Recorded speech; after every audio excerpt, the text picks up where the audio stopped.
fight arranger. It does everything, like puts all the fights together and training the actors to do it, make sure just everybody's happy and it's all good to go. I usually visualise a fight before I even start putting it down on paper, and then I put it down on paper.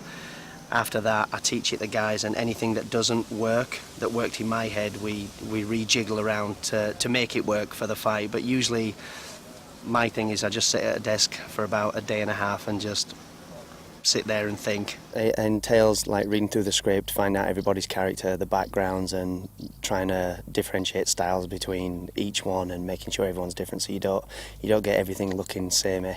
It's actually quite hard nowadays to make a fight look original. It's like trying to make a song different. I mean, all the notes are the same, you just got to put them in a different order and a different tempo to make it different. But it's actually hard to find that balance now without people going, oh, that moves from that and that moves from that. I was pretty fortunate with these guys. They're all pretty athletic young lads, so I didn't really have to do much training with them. I just had to like do a little bit of basic sword handling and how to strike and follow through without actually extending the sword to hit and stuff like that. But they all seem to grasp it pretty well.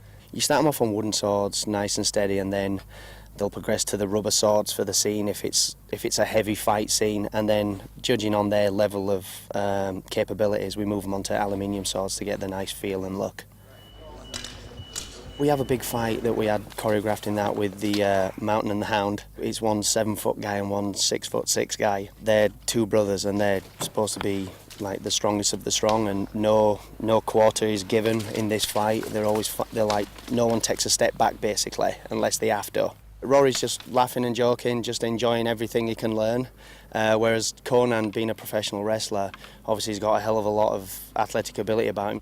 The Dothraki, that's an odd one. Again, a lot had to play in how they are as a tribe, and obviously with the weapon. I mean, that for me was a little bit more difficult because it's pretty much the same principal movements like a sword work, but obviously with the different style of blade, you might attack somewhere a different way. Instead of going 1, 2 that way, you might come that way to back that way, and then so instead of going 1, 2, you'll find different planes to fight on, which is always good.